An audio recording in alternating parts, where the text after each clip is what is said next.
I also need to thank, transitioning here to newspapers.com.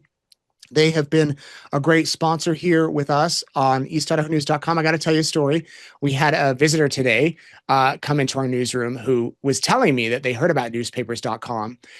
They found out that I think her grandfather had a brother that they didn't know about. And they found this out somewhere. And the first place they went? Newspapers.com. They're like, we got to find this out. Logged on to newspapers.com. And I believe they were able to find some obituary information or some sort of record somewhere that was able to give them a little bit more information. And I love to hear these type of stories from you out there. If you have a story about newspapers.com, please send it to me because I can share it here on Courtroom Insider. They are our sponsor and they're doing a sale. You can give a gift subscription. Let me check. I think it's 25% off. Maybe it's 30% off until 30% off. You give up 6 months newspapers.com gift subscription. It ends November 23rd. Wrap up the past as a gift. You know that sometimes, like my parents, they're really hard to shop for Christmas. I never know what to get them. Last year, I gave my mom a subscription to her local newspaper, a digital subscription, and she loves it. She's on it all the time. Every day she's on it. And I'm thinking, man, newspapers.com, that'd be a great gift for them because she reads the current news, but my dad's big into family history. So they might just want to log on there and get all the information they can. So there's a gift idea for you. Another gift idea for you are East Idaho News shirts. Can you hold on a minute? I want to show them to you. Stand by. Don't leave.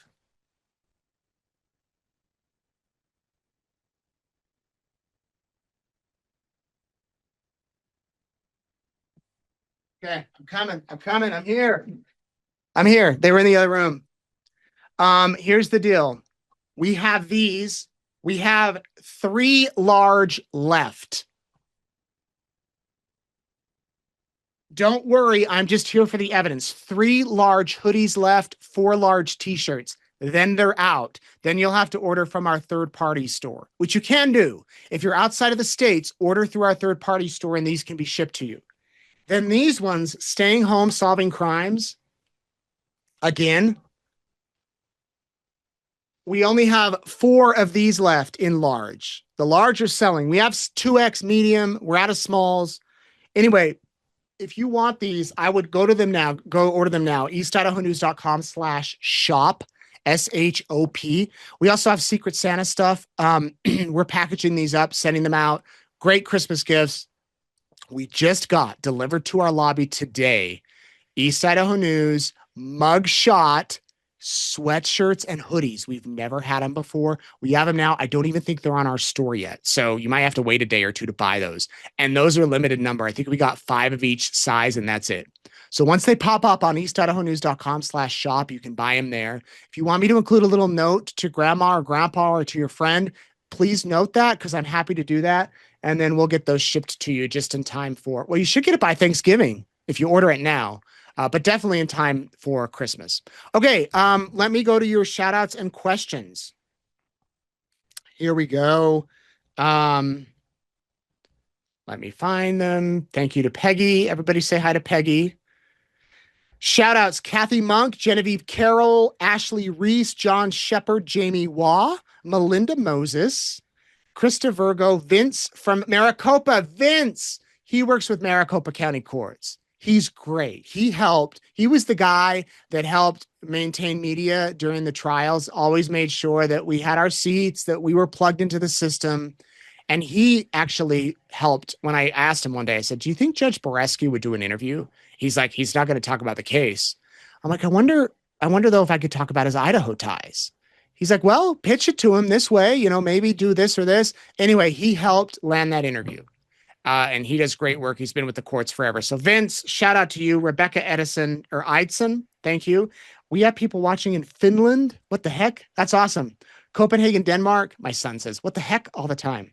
Wellington, South Africa. India. Trivandrum. Wow. Sweden, Montreal, Canada. San Antonio, Texas, Lexington, Kentucky, the UK, Bath, New York, France, Germany, Alberta, Akron, and Atlanta. Awesome. You guys are amazing. Okay, one moment. I need a drink. Nate, you were so relaxed in the interview. I'm sure that's why the judge was able to relax. How do you stay so calm? Oh, well, thank you. I was a little nervous with this one because I didn't know how much the judge would open up. I thought, yeah, I didn't know if he'd give me short answers. I wanted to get some stuff out of him. I also was, I think I said last night, I had another outfit in the car that I was going to wear during the interview. We were going to go to dinner and then come back and do the interview. So I was in like a casual polo and jeans and shoes. And I was going to change into more of a suit without a tie. But then when he's like, I'm wearing flip flops and a button up and jeans, I'm like, okay, I'll wear this.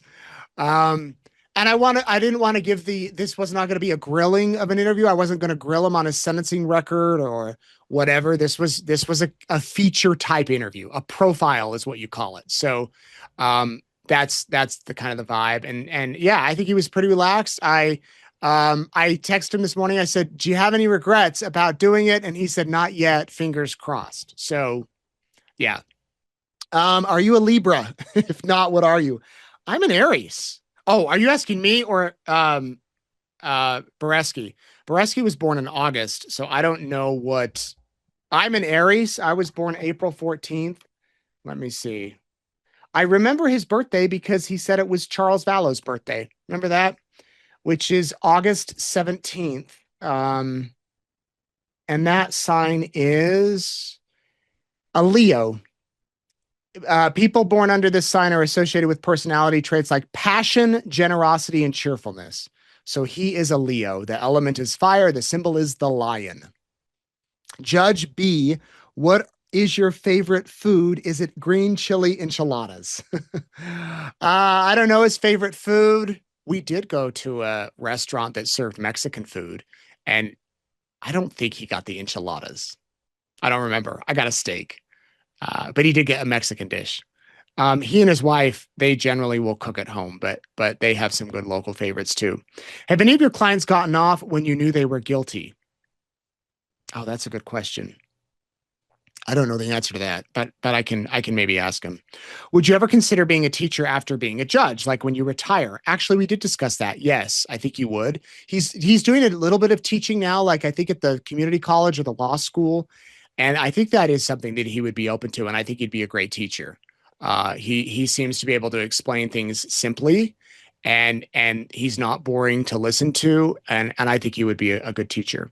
While on the bench, do you wear flip flops, Judge Baresi? I don't think he wears flip flops, but I can tell you that he wears fashionable clothes, at least from what I've seen.